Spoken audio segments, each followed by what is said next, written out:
Parfait alors. Yes, Monsieur Goucha, comment vas-tu? Oui, je vais très bien. Et je pense que nous allons droit au but parce que tout le Sénégal nous entend en ce moment. Et j'aimerais bien te poser cette question, à savoir de nous parler un peu de votre organisation, s'il vous plaît. Qui tu es? Présente-toi.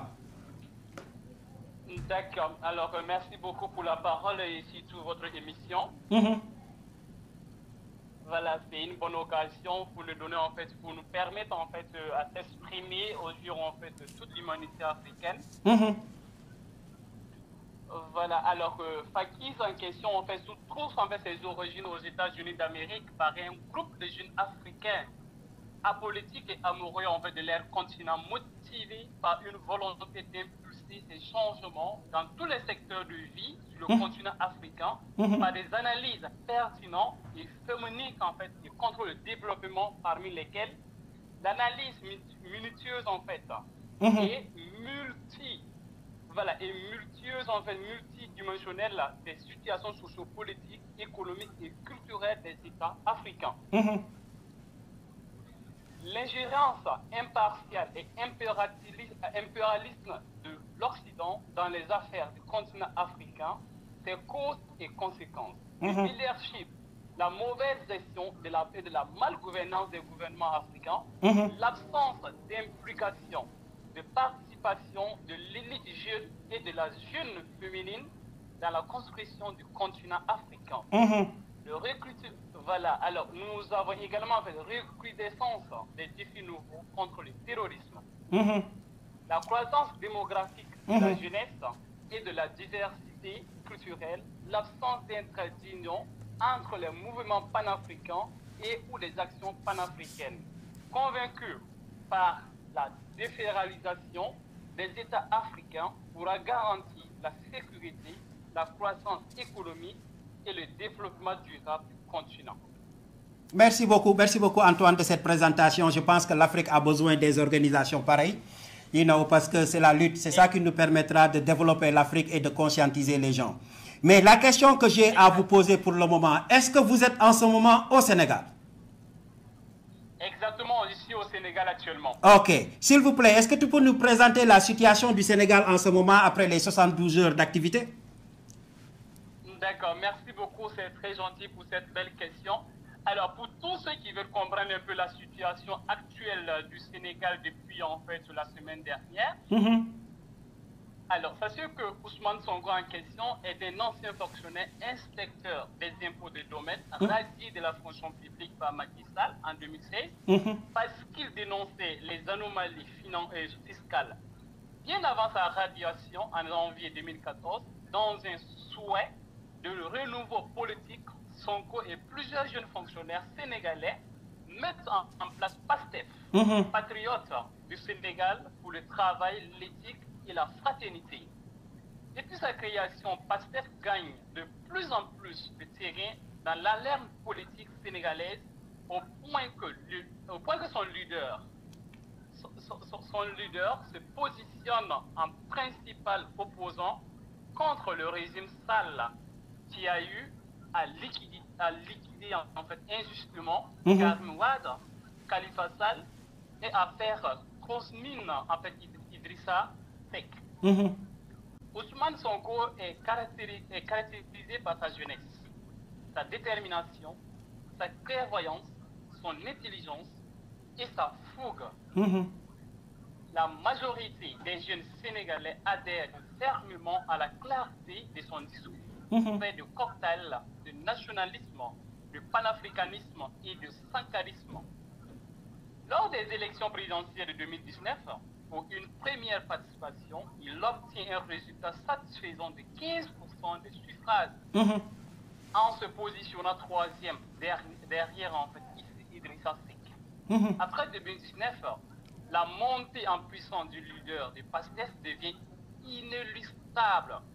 Du fait de reliement d'Idrissa Seck dans le camp du pouvoir, Sonko se positionne alors comme leader incontestable de l'opposition.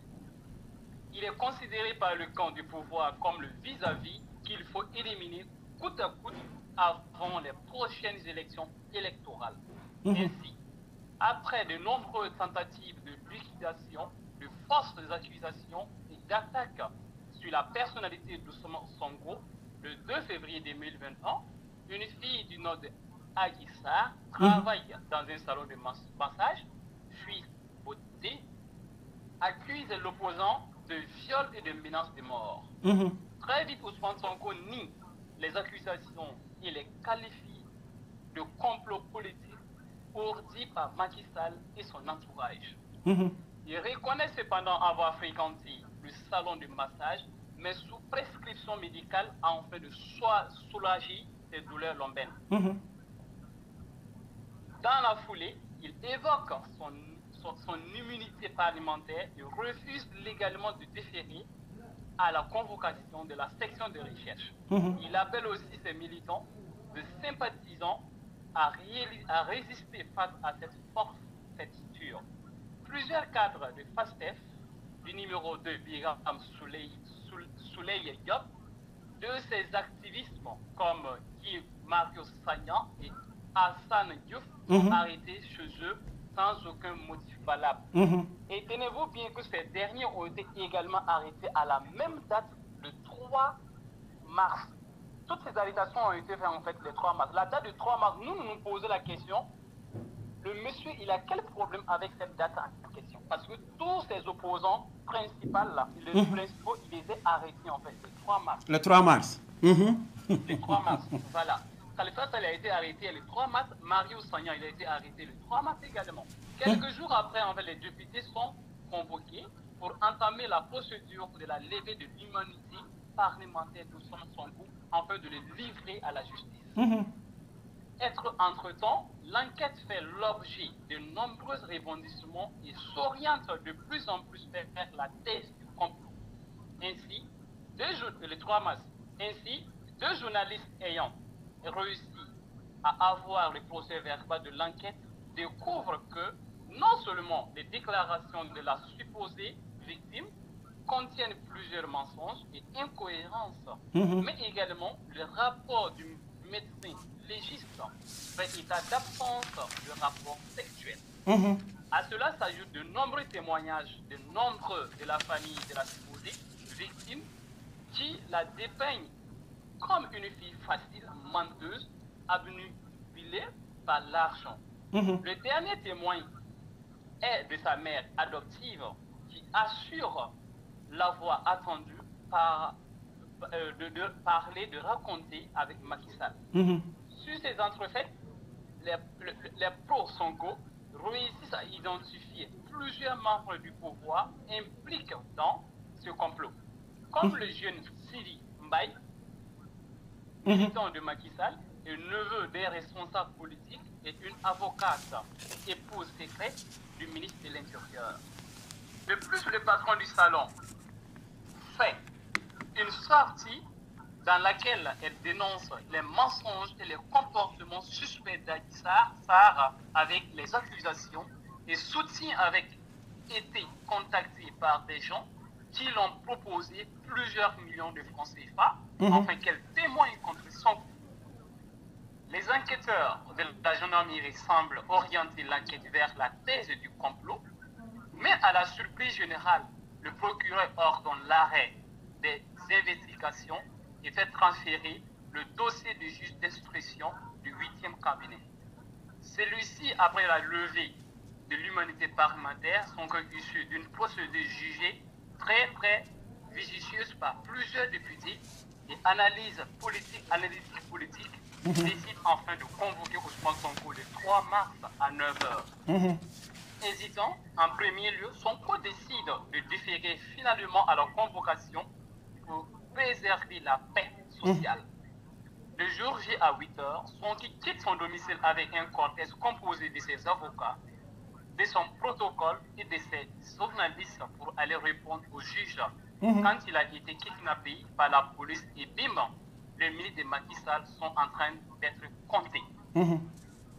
Voici un peu les faits en fait de la procédure qui a été menée derrière en fait ce leader en Afrique. Ok, j'ai une question, j'ai une question qui me passe par la tête tout de suite que j'aimerais bien vous poser. Mais entre parenthèses, est-ce que tu n'es pas un membre de PASTEF? Alors, voilà, je suis en fait, je suis même pas sénégalais. Moi, je suis d'un mouvement panafricain, alors international. Donc, moi, nous avons juste fait en fait un résumé de ce que nous avons vu et de ce que nous avons entendu. Voilà. Voilà, donc c'est un peu ça. Voilà, maintenant, est-ce que tu peux nous dire un peu de la situation qui se passe exactement au Sénégal en ce moment? You know, on a eu par exemple 72 heures, you know, qui n'étaient pas du tout bons au Sénégal. J'aimerais bien savoir, you know, quelle est la situation en ce moment? La situation en ce moment, en fait, au Sénégal est déplorable. Est vraiment déplorable et nous n'avons vraiment pas à comprendre, en fait, pour quelle raison un peuple digne africain est en train, en fait, d'être écroulé. Parce que des attaques, des enfants meurent, des femmes sont au front. Hier, à côté, j'étais, en fait, dans la rue, je suis sorti juste pour payer, en fait, quelque chose à la boutique. Je vois des petites filles au front, en train de lapider des cailloux. Vraiment, la situation est critique. Il y a des morts. Des Auchan marques en fait français des marques françaises sont en train d'être en fait détruites et des stations totales et vraiment la situation est vraiment critique. Pas mal de morts parce que tous les morts en fait en question ne sont pas comptabilisés parce qu'il y a des morts qui sont perdus. Il y a même en fait un corps habillé qui a perdu son bras, dont son bras a été amputé. Reste à savoir si l'État prend en charge en fait ce dernier. Mais c'est des questions que nous nous posons. Vraiment, la situation, nous voulons. Alors, ce que le mouvement veut aujourd'hui, c'est le mouvement panafricain, conçu en fait sur des lois, et sur les lois américaines, sur les lois américaines plutôt. Alors, nous sommes présents actuellement en fait dans toute l'Afrique aujourd'hui. Et nous voulons, par cette plateforme africaine internationale, lancer en fait un appel aux autorités religieuse et politique du Sénégal à laisser la justice faire son travail. C'est tout ce que nous voulons. Parce que quelqu'un qui sort de chez lui pour aller répondre à une convocation n'a pas été... Nous posons la question, pour quelle raison on l'attrape en fait, on l'arrête en bout de route? Pour quelle raison? Il devait aller jusqu'au bout. On devait le laisser aller au jugement. Définitivement. Quand ces avocats sont sur place et qu'ils ne retrouvent pas leurs clients. C'est l'interrogation que nous nous posons. Complot politique. Voilà. Alors, demain, déjà, en fait, je vois que demain, il est convoqué à nouveau, encore, en fait, au palais de la justice du Sénégal. Espérons vraiment que la justice puisse, en fait, tenir l'affaire en main et pour qu'il puisse gérer, en fait, cette situation, pour que l'Afrique ait, en fait, une bonne image aujourd'hui. Parce que nous disons aujourd'hui, le problème de l'Afrique, c'est l'Afrique. Le problème de l'Europe reste en Europe. Personne ne doit quitter chez lui et venir régler notre problème à notre place ici. La jeunesse se mobilise. Thomas Sankara l'avait bien et bien dit. Une jeunesse qui se mobilise aujourd'hui, même la bombe atomique en fait se cherche face à cette jeunesse. Donc nous formons une jeunesse en fait de la crème panafricaine. Et nous voulons que la jeunesse puisse en fait jouer son rôle également, mais dans la paix et le respect en fait de l'humanité. Voilà, nous respectons parce que nous voyons aujourd'hui en fait de ces jeunes qui pillent en fait dans la rue. Je suis désolé, nous ne sommes pas là pour jouer, pour lutter, nous ne sommes pas là pour voler.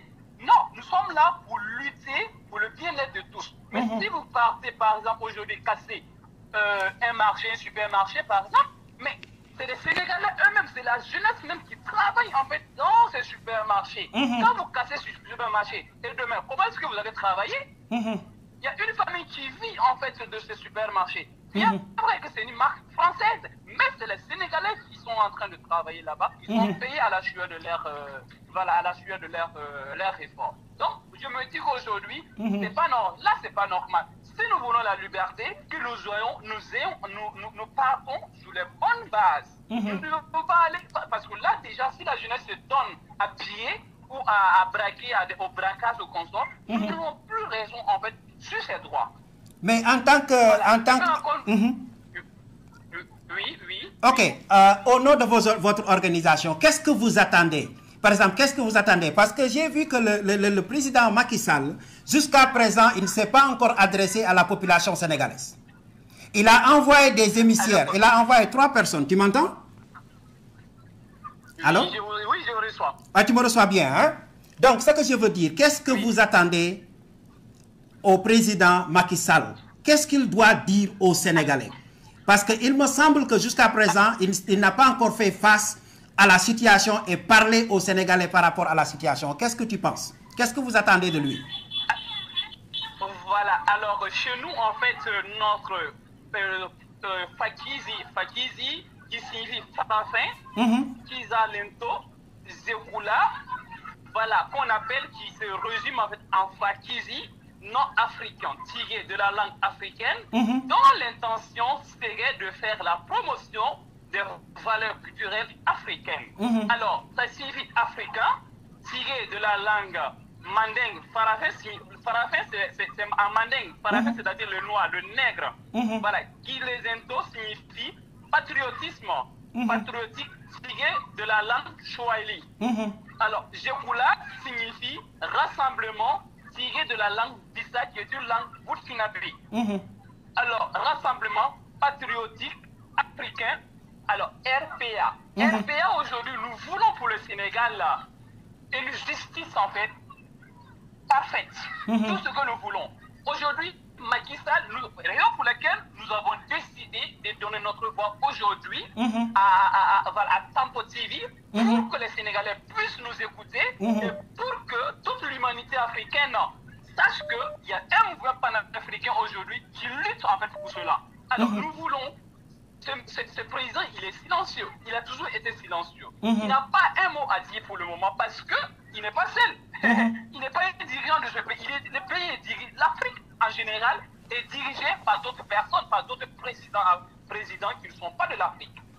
Alors, ce dernier, en fait, nous disons que sûrement, ce dernier, ils attendent, ils jouent toujours avec leur complot. Parce que le samedi ou le vendredi, le monsieur devait être jugé. Ils l'ont amené à la justice. Et encore, en fait, le réamener encore à la session de richesse, soit disant qu'il s'est reporté, en fait, aujourd'hui, le demain matin à 9h. Alors, l'appel que nous lançons vraiment à cet endroit, c'est qu'ils doivent laisser la justice faire son travail. Nous ne sommes pas du camp de Sonko. Nous ne sommes pas du camp, en fait, de Macky Sall. Nous voulons la réalité. La réalité est en face. Voilà, c'est ce que nous voulons. Merci beaucoup, merci beaucoup. Et la question que je vais te poser encore, s'il vous plaît, on vient de nous annoncer que le capitaine, comment on dit ça encore, le capitaine Omar Touré de la section des recherches vient de confirmer sa démission. Qu'est-ce que tu penses de ça? Oui, ça peut être une réalité.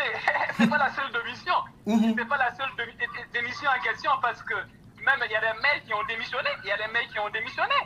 Alors, en voyant hier même déjà l'intervention de la ministre en fait des Affaires étrangères, bien sûr, mais elle a tellement énervé le peuple sénégalais et tellement, surtout en fait, l'intervention du ministre de l'Intérieur. Mais nous, on s'est posé la question.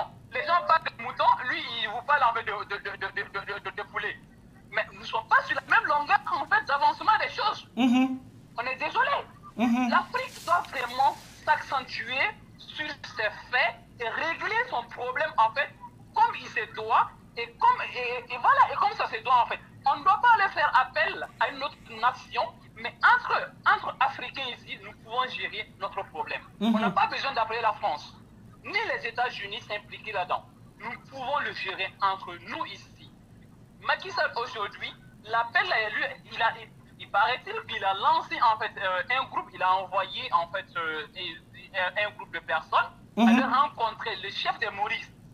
Des Maurice, comme je ne sais pas comment on appelle. Voilà. Le Khalif général des Maurice. En fait, exactement. Ce dernier a refoulé en fait le convoi. Il a refoulé. Il dit que non, il n'a pas besoin de les recevoir puisque aujourd'hui, en fait, le gars, il déçoit tout le monde.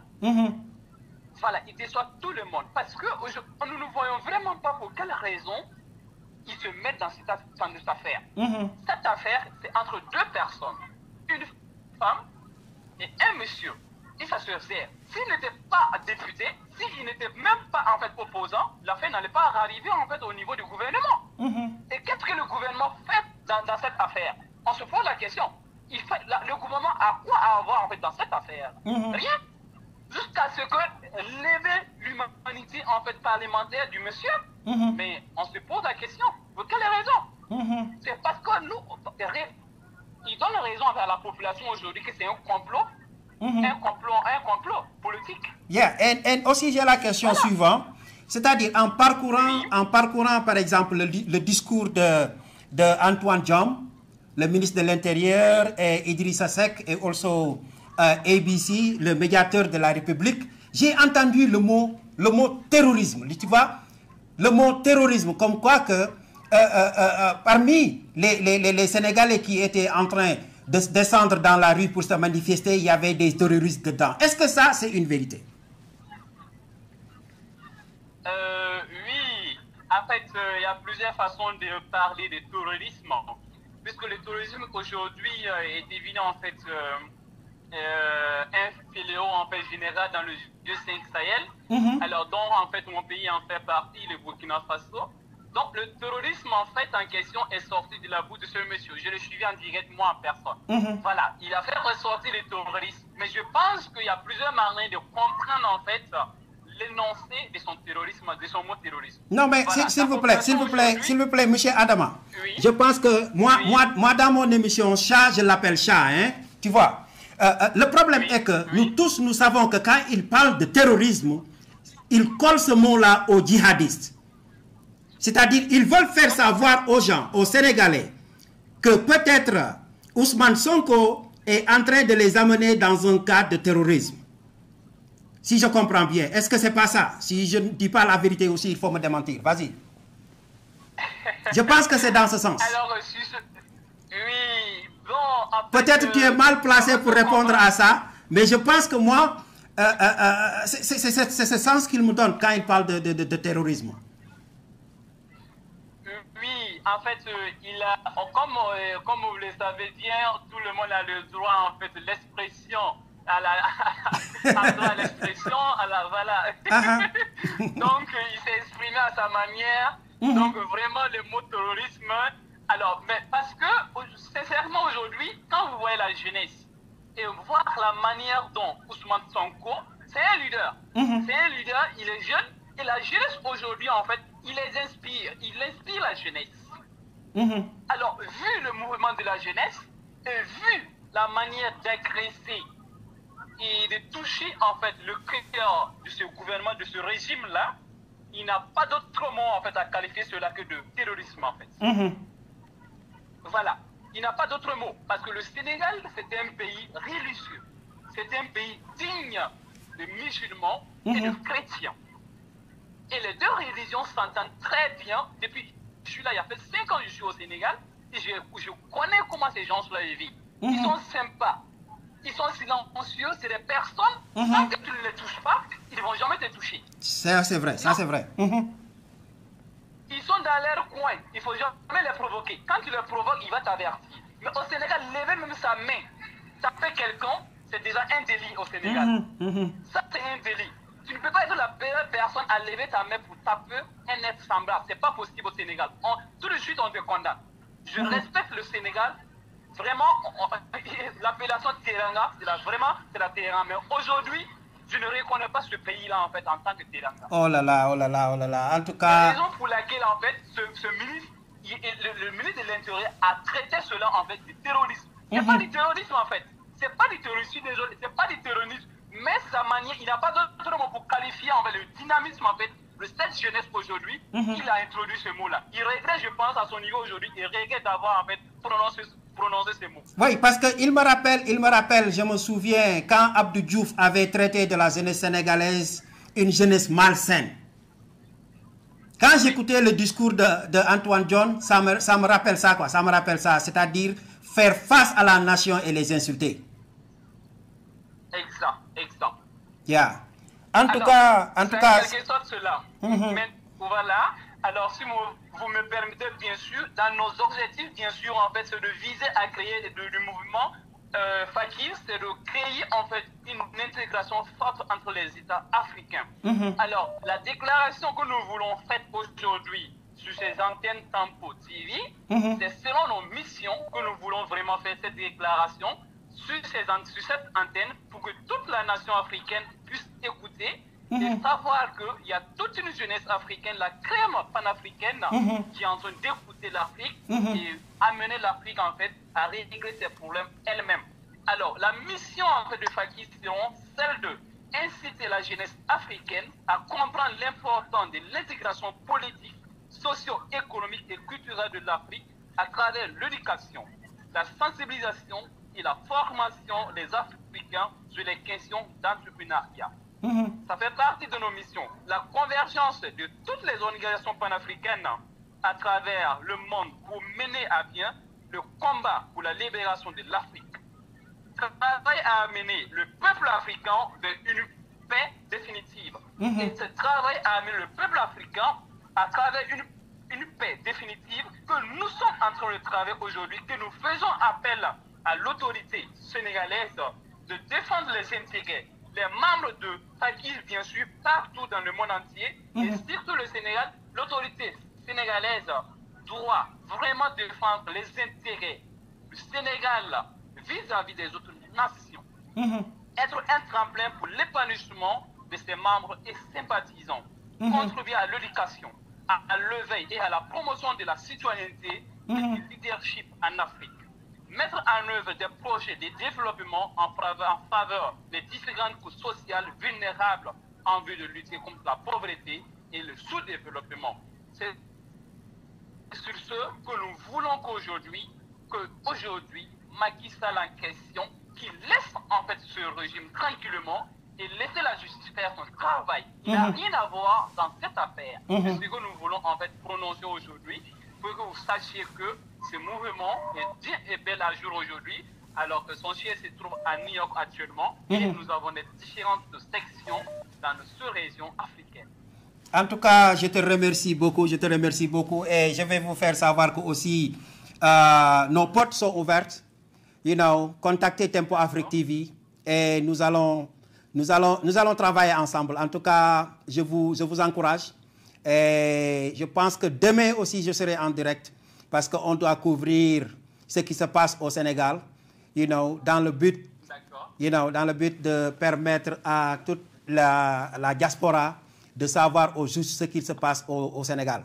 Donc, si tu as le temps demain, tu peux m'appeler et puis on va essayer de travailler ensemble. En tout cas, merci beaucoup. D'accord. Merci beaucoup. Alors, si vous me permettez, alors j'aimerais avoir un peu en fait d'histoire de Tempo TV ou bien à votre descente parce que j'ai retrouvé en fait à la riche parce que les chaînes sénégalaises étaient coupées. Donc, je suis rentré sur le net en train de chercher des chaînes qui peuvent nous diffuser. Et je suis tombé sur Tempo en fait TV. Ouais, c'est une télévision miraculeuse, c'est une télévision miraculeuse parce qu'on a travaillé underground avant d'arriver à ce point, tu vois. Et je pense qu'on va travailler ensemble. Ça, c'est moi qui te le promets, on va travailler ensemble. On va travailler ensemble parce que c'est l'Afrique qui nous préoccupe. C'est l'Afrique qui nous préoccupe. En tout cas, merci beaucoup. Merci beaucoup. Je te remercie beaucoup. Je suis très, très heureux. Merci. Bonne émission à vous et que la paix règne en fait en Afrique. Merci beaucoup. En tout cas, ça me fait vraiment plaisir. Dès le soir, Timbermi.